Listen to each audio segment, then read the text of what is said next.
Sans intervention immédiate, les derniers reporters de Gaza vont mourir. C'est le titre du communiqué publié ce lundi par la Société des journalistes de l'agence France-Presse, l'AFP, alors que l'armée israélienne a étendu son offensive dans un nouveau secteur de la bande de Gaza ce lundi. Alors quelle est la situation des journalistes dans le territoire palestinien et plus largement, quelle est la situation humanitaire sur place? Salut, c'est Blanche, je remplace Hugo aujourd'hui, c'est le sujet à la une de ces actus du jour. C'est donc dans un communiqué que la Société des journalistes de l'AFP a tiré la sonnette d'alarme ce lundi soir concernant la situation critique de ces 10 collaborateurs encore présents dans la bande de Gaza. Depuis près de 2 ans, les journalistes étrangers ont interdiction d'accéder à la bande de Gaza et ces 10 journalistes palestiniens font donc partie des derniers à documenter la guerre sur place. Dans le communiqué, on peut lire que malgré un salaire mensuel versé par l'AFP, ces journalistes ont de plus en plus de mal à se nourrir et à se soigner, les denrées étant devenues extrêmement rares et hors de prix. La plupart souffrent de malnutrition sévère et ont perdu des proches dans les bombardements israéliens.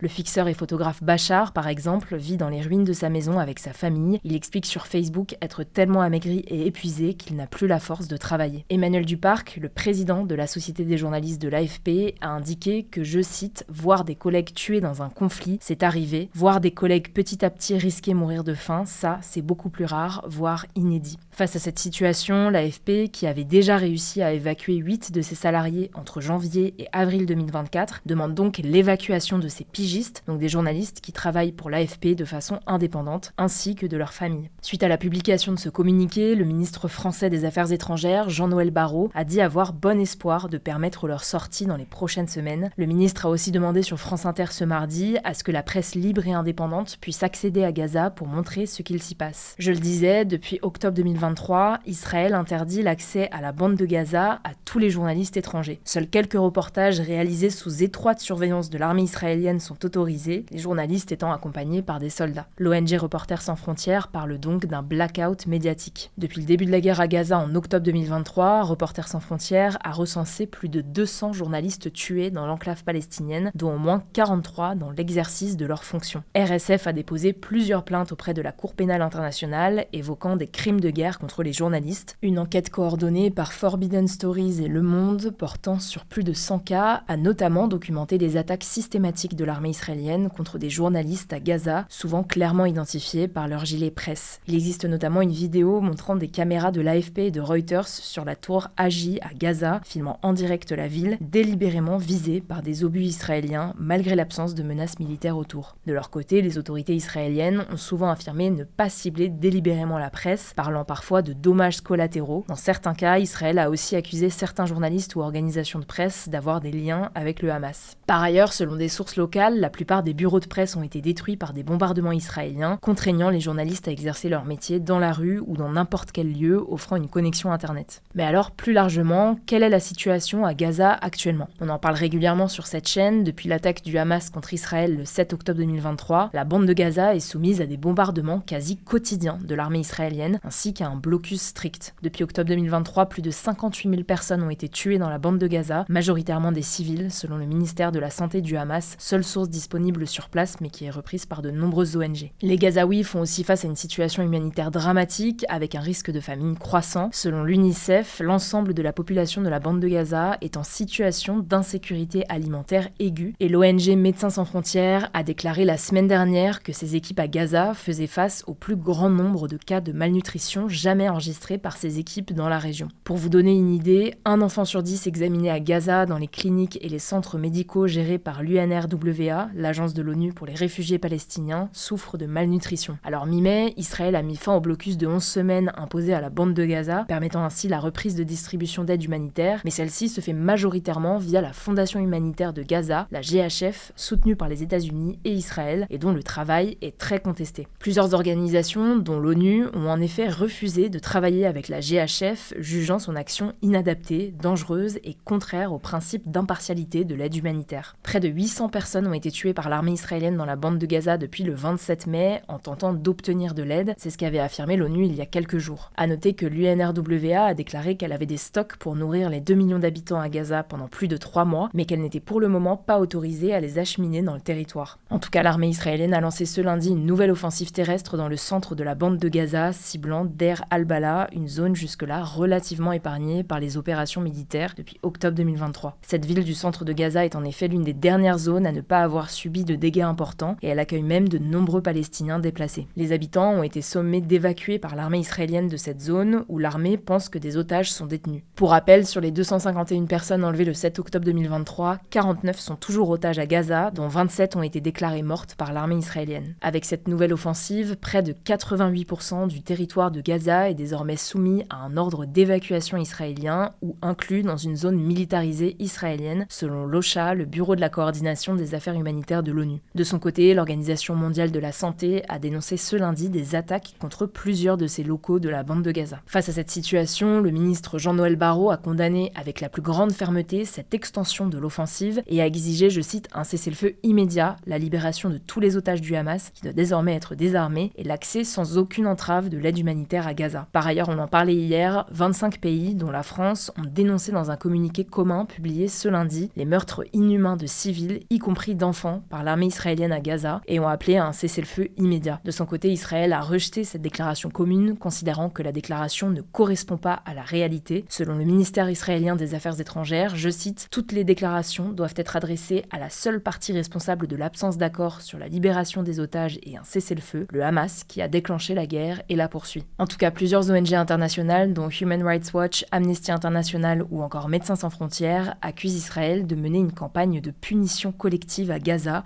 pouvant s'apparenter à un génocide au regard de l'ampleur des destructions et du nombre de victimes, dont de nombreuses femmes et enfants. Plusieurs pays, notamment l'Espagne et l'Afrique du Sud, ont également publiquement soutenu ces accusations ou saisi la Cour internationale de justice. De son côté, Israël rejette catégoriquement ces accusations, les considérant comme infondées, politiquement motivées et déconnectées du contexte de guerre, et affirme agir dans le cadre du droit international pour neutraliser le Hamas et sécuriser ses citoyens. On continuera évidemment à suivre la situation sur place. Je vous laisse avec Léa pour les actualités en bref. Merci Blanche et bonjour à tous. On commence avec cette actu en France. Un couvre-feu pour les mineurs de moins de 16 ans est entré en vigueur ce lundi soir à Nîmes, dans le Gard. Ils ne peuvent désormais plus se rendre dans 6 quartiers précis de la ville entre 21h et 6h du matin pour les 2 prochaines semaines et cette durée est renouvelable. En fait, selon la mairie de Nîmes, qui est menée par Jean-Paul Fournier, qui est assimilé au parti de droite Les Républicains, la ville est sujette, je cite, à des fusillades, règlements de compte et tensions entre bandes liées notamment au trafic de drogue. L'objectif affiché de cette nouvelle mesure préventive est donc de protéger les mineurs. À noter que Nîmes n'est pas la seule ville où ce type de couvre-feu a été mis en place récemment, c'est aussi le cas par exemple à Limoges, en Haute-Vienne et à Saint-Ouen, en Seine-Saint-Denis. Deuxième actu, l'Iran ne renoncera pas à l'enrichissement d'uranium, un élément clé pour fabriquer une bombe atomique. C'est ce qu'a déclaré le ministre iranien des Affaires étrangères dans une interview à Fox News. Selon lui, il s'agit d'une question de fierté nationale. Alors on vous en parlait hier, le pays s'apprête à reprendre cette semaine des négociations avec différents pays d'Europe, dont la France, sur le sujet du nucléaire. Une première réunion est prévue vendredi. En fait, l'Iran est soupçonné par certains pays de vouloir s'équiper de la bombe nucléaire, mais le pays affirme que son programme ne sert qu'à des fins civiles. En tout cas, pour le ministre iranien, un potentiel futur accord sur le nucléaire iranien devra autoriser l'enrichissement du pays en uranium, car il s'agit, je cite, d'une réalisation de leur propre scientifique et donc d'un élément de valorisation personnelle pour le pays. Quant au stock effectif actuel d'uranium, il a affirmé ne pas avoir d'informations détaillées sur ce qui avait pu être sauvé après les bombardements états-uniens de juin, même si les dommages ont été graves et sérieux. Troisième actu, l'administration Trump a déclassifié, donc rendu public, plus de 230 000 pages d'archives portant sur l'assassinat de Martin Luther King, qui était jusqu'ici secret défense. Martin Luther King, c'est une des figures les plus importantes de la lutte pour les droits civiques aux États-Unis, pour les droits des personnes noires. Il a été assassiné en 1968 à 39 ans. Et cet assassinat, il a été attribué au militant ségrégationniste James Earl Ray, qui a été condamné et qui est mort en prison en 1998.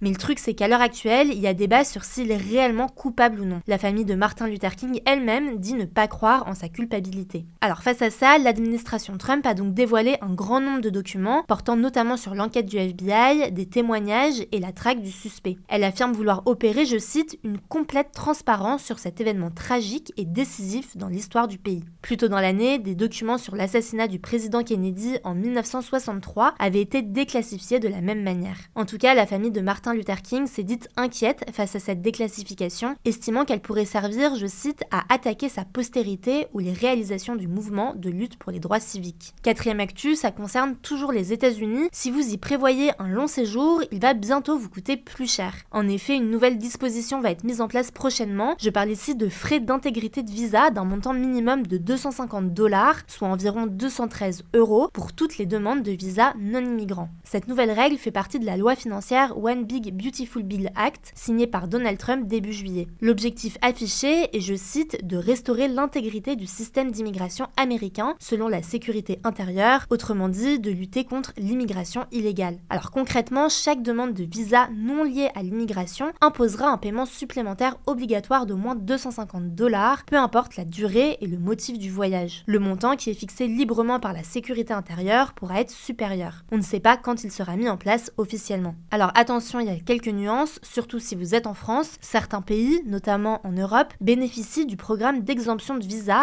et d'une autorisation spéciale, l'ESTA. Pour eux, le montant ne devrait donc pas s'appliquer tant que le voyage reste dans la durée imposée par l'ESTA, donc 90 jours. En revanche, si vous restez plus de 3 mois, par exemple pour une année d'échange universitaire, l'ESTA ne s'applique pas et vous devrez donc demander un visa et donc payer la taxe. Alors cette taxe devrait pouvoir être remboursée, mais dans des conditions qui restent encore assez floues, on suivra ça. Cinquième actu, de nouvelles négociations entre l'Ukraine et la Russie sont prévues ce mercredi en Turquie, selon le président ukrainien Volodymyr Zelensky. On en parlait hier, les deux parties s'étaient mutuellement dites prêtes à rencontrer l'autre. Volodymyr Zelensky avait même évoqué une rencontre au plus haut niveau, donc un face-à-face entre les deux dirigeants. Pour lui, je cite, c'est la Russie qui doit mettre fin à la guerre qu'elle a déclenchée. De son côté, la Russie dit ne pas s'attendre à des avancées miraculeuses et avoir l'intention de défendre ses intérêts, confirmant donc son désir de rester sur ses positions de départ. En tout cas, le ministre français des Affaires étrangères, Jean-Noël Barrot, a indiqué souhaiter également cette rencontre des deux présidents alors qu'il était en déplacement ce lundi et aujourd'hui à Kiev, la capitale ukrainienne. Il a par ailleurs annoncé préparer un nouveau paquet de sanctions encore plus lourd contre la Russie, estimant qu'elles doivent conduire Vladimir Poutine à changer son calcul et à consentir à un cessez-le-feu. Sixième actu, la ministre de la Culture Rachida Dati sera jugée pour corruption